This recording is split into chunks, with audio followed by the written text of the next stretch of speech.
Hello Insta, bonsoir à tous, j'espère que vous allez bien.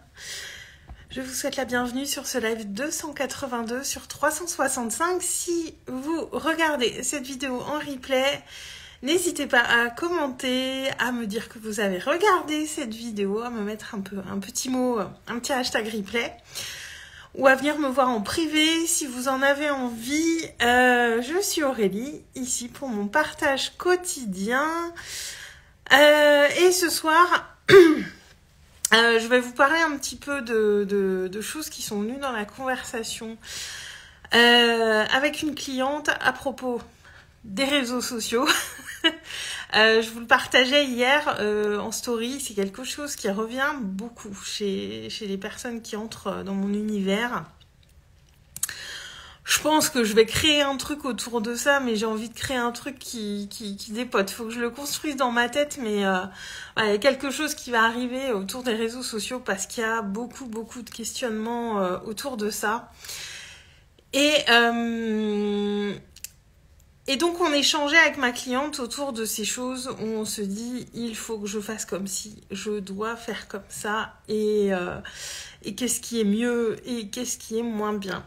Et elle me disait, et toi, tes lives tous les jours, c'est super. Oui, c'est super. Moi, j'adore ça. J'adore le faire. Et je sais qu'il y a beaucoup de gens qui les regardent. Pour autant, je sais aussi qu'il y a des gens qui ne regardent pas de live sur les réseaux sociaux.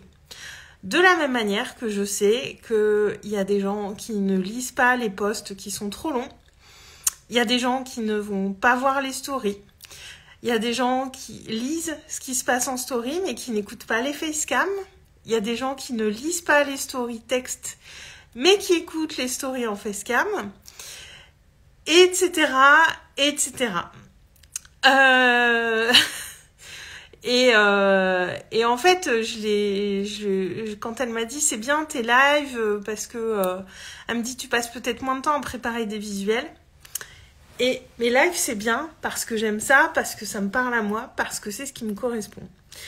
Mais la première question à vous poser pour partager du contenu sur vos réseaux sociaux, c'est qu'est-ce qui résonne pour vous ?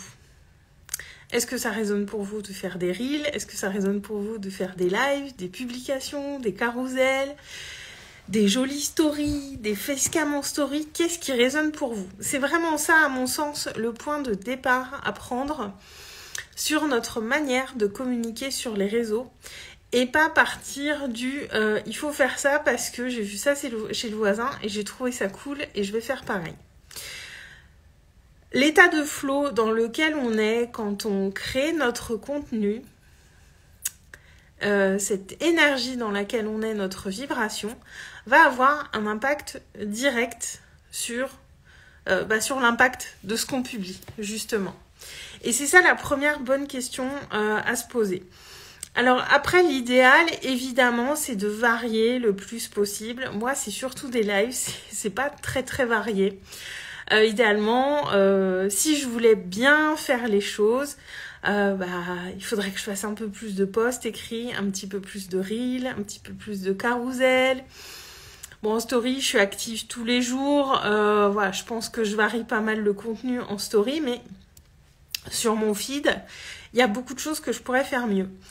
Et quand je vois des gens qui publient très régulièrement, je me dis, ça, je le fais pas assez. Mais c'est des gens qui font pas de live. Est-ce que vous voyez où je veux en venir à vous dire tout ça ? Idéalement, quand on a le temps, quand on a l'inspiration, quand on en a l'envie, c'est bien de varier tous les types de contenus sur les réseaux sociaux. C'est le top, l'algorithme il aime bien. Cependant, je vais venir tempérer ça. Puisque, encore une fois, c'est vraiment l'état de flow et l'énergie dans laquelle vous êtes quand vous créez votre contenu qui va avoir de l'importance. Si ça vous emmerde de faire des carousels et que vous le faites dans la douleur et que vous le faites dans l'effort, ça va se sentir quand vous allez le publier et il aura un impact bien moindre qu'un live ou qu'un post que vous allez faire dans l'énergie du moment, dans une good vibe, avec de la joie, avec de la légèreté, avec de la fluidité. Et pour moi, c'est vraiment le premier truc auquel réfléchir. De dire qu'est-ce qui est agréable pour moi, dans quoi je prends du plaisir à faire les choses. Parce que oui, il y a ces considérations d'algorithme, on va pas se mentir, et il y a des gens qui regardent jamais de live, et voilà, et ces gens-là passent peut-être à côté de mon contenu, mais pour autant, moi, c'est un support que j'aime beaucoup, puis actuellement, je suis dans mon challenge, et c'est hyper important pour moi. Donc, ma priorité ici sur Instagram, c'est de faire mon live quotidien. Si je peux faire un post en plus, un reel en plus, ben, tant mieux.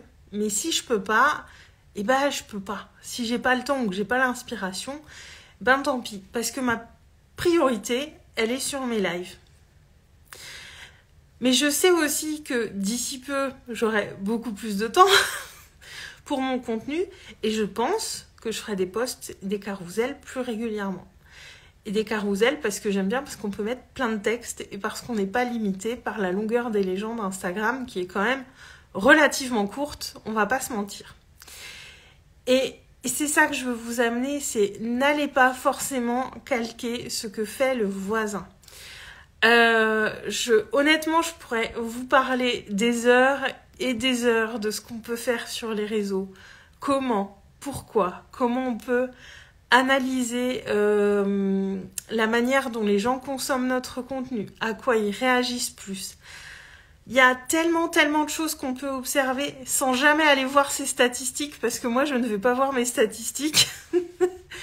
Jamais. Là, à un moment, j'y allais régulièrement, et là, ça fait au moins 4-5 mois que je vais plus du tout jamais voir mes statistiques. Mais la base, c'est vraiment, voilà, qu'est-ce qui est juste pour moi, qu'est-ce qui est fluide pour moi, et quand même d'aller essayer, un pas après l'autre, de sortir un petit peu de sa zone de confort. Parce que pour connecter avec les gens, c'est bien qu'ils sachent qui on est, mais ça ne veut pas dire qu'on doit faire de la télé-réalité et raconter toute notre vie, mais partager des petits bouts de qui on est et de ce qu'on fait. De faire des choses auxquelles on n'est pas habitué à faire pour voir ce qui peut mieux fonctionner. Et voilà, être dans cette fluidité tout en cherchant toujours à aller un petit peu plus loin dans nos partages. Et après, dans le temps, on gagne en aisance, on gagne en facilité à faire les choses sur les réseaux et ça se construit petit à petit. On n'est pas super à l'aise sur les réseaux sociaux du jour au lendemain. C'est ça aussi que je voudrais vous enlever. Moi, ça fait 2 ans et demi que je suis là. La prise de parole, c'est quelque chose de facile pour moi. C'est quelque chose... voilà, je suis formatrice là-dessus. Donc, c'est toujours quelque chose qui a été plus facile pour moi que le reste. Moi, le plus compliqué au début, c'était les stories. Je ne comprenais rien. Je ne savais même pas ce que c'était les stories puisque je n'y allais jamais. Je savais pas quoi écrire en post. Enfin, il y a d'autres endroits où c'était vachement plus challengeant pour moi. Et même faire des lives. Enfin, mes premiers lives, j'étais pas super à l'aise parce que c'est quand même bien différent de ce que j'avais expérimenté en présentiel ou en formation. Et ça se construit petit à petit. C'est pas en 2 semaines de temps qu'on devient hyper à l'aise sur les réseaux. C'est des choses qu'on apprend, qu'on expérimente. Qu'on observe avec beaucoup de curiosité, qu'on va aussi analyser parfois quand on veut aller dans plus de finesse.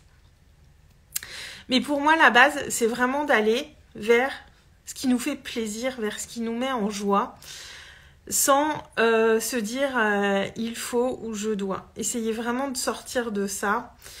Et parce que j'ai une cliente qui me disait, elle me dit oui, je fais beaucoup de stories, mais rien en fait. Si elle est à l'aise en story et qu'elle aime ça et que ça lui permet de connecter avec les gens, eh ben tant mieux. Elle peut se fixer, voilà, un petit objectif d'aller plus loin. Mais faut pas que ce soit au détriment de cet endroit-là où elle est à l'aise sur les réseaux sociaux. Et ce que je n'ai pas manqué de lui rappeler évidemment. Et puis il y a plein de manières aussi de créer des nouvelles choses, de s'approprier les choses. Enfin, je pense que pour moi, c'est vraiment aussi un grand booster de créativité de me dire, bah tiens, qu'est-ce que je peux faire aujourd'hui pour aller tester du nouveau sur mes réseaux? Tiens, je vais faire un petit sondage. Tiens, je vais parler d'un truc qui m'arrive dans ma vie perso. Tiens, ceci, tiens, cela. Et de là, j'essaye de varier mon contenu. Et c'est un vrai exercice créatif, mais c'est quelque chose qui s'apprend et qui se libère avec le temps. Et clairement, ça vient avec le temps. Donc, je voulais vous partager ça un petit peu pour vous déculpabiliser, vous mettre plus de légèreté aussi dans votre création de contenu et de vous amener, de vous dire vraiment, faites-vous confiance là-dessus, écoutez-vous et observez ce qui se fait chez les autres, c'est bien. Si ça vient nourrir, voilà, notre créativité à nous. Et encore, moi, je consomme. Je vais regarder ce que font mes clientes, je vais regarder ce que font les personnes que j'aime beaucoup, mais c'est vraiment des choses qui sont dans mes favoris, c'est trier sur le volet. J'évite au maximum de passer du temps à scroller inutilement. Parce que ça vient générer des choses qui sont pas forcément bonnes pour nous, qui sont pas forcément agréables pour nous. Et ça fait partie aussi de choses sur lesquelles j'aurais beaucoup de choses à dire à propos des réseaux. Je profite de ce live pour vous dire un mot sur la masterclass de vendredi. Vendredi à 13h, on se retrouve pour la masterclass Conscience Libératrice où il sera question de créativité. Alors, c'est plus orienté entrepreneur, mais ça peut être vraiment d'un grand intérêt pour tout le monde parce que au-delà de ma créativité libérée dans mon activité entrepreneuriale, clairement avoir libéré ma créativité, ça s'exprime dans plein d'autres domaines où je me sens beaucoup plus confiante finalement dans ma capacité à aller rechercher mes ressources à l'intérieur de moi. Comment avoir mis beaucoup plus de conscience sur celle que je suis, sur ce qui est facile pour moi et me donner l'autorisation, ça fait vraiment partie des choses qui ont libéré ma créativité, notamment dans la création de mes offres, où je ne me limite plus du tout à ce que j'ai appris pendant une formation ou à ce que j'ai appris avec un petit diplôme ou une petite certification à la clé. Mes offres, elles vont beaucoup plus loin que ça parce que j'ai appris à me faire confiance et à voir aussi ces choses qui sont faciles pour moi, qui ne le sont pas forcément pour les autres et ces endroits où j'ai la légitimité de transmettre et d'enseigner et le sujet des réseaux sociaux en fait partie, clairement. Donc vraiment, c'est vraiment ça qu'on va aller voir pour ma masterclass Conscience Libératrice. Mon objectif, c'est vraiment de vous amener des prises de conscience de dingue et qu'il y ait vraiment un avant et un après cette masterclass, que vous vous rendiez compte que vraiment ce que vous avez en vous est illimité et que vous n'avez rien à retenir puisque vous pouvez créer de manière illimitée. On peut tous créer de manière illimitée. On a toutes ces ressources en nous. Puisqu'il y a tellement de choses qui viennent nous nourrir jour après jour, on peut jamais... Enfin, moi, j'ai vraiment l'impression que je peux jamais manquer de ressources créatives. Et si ça peut m'arriver certains jours de douter ou d'être un petit peu en panne sèche, je sais que ça ne va pas durer. Parce que j'ai expérimenté et beaucoup conscientisé toutes ces vagues, tous ces mouvements qu'on a à l'intérieur de nous. Et le creux est toujours suivi de quelque chose de beaucoup plus plein, beaucoup plus créateur. Donc, pour vous inscrire à la masterclass, le lien est dans ma bio. Le replay sera disponible, mais si vous voulez le replay, il faut vous inscrire. Il sera envoyé uniquement aux inscrites et il sera disponible quelques jours. Et si vous avez des questions, n'hésitez pas à venir me voir en DM ou à commenter ce live. Ça sera avec grand plaisir. Je vous souhaite une très très bonne soirée. Je vous embrasse et je vous dis à demain. Ciao!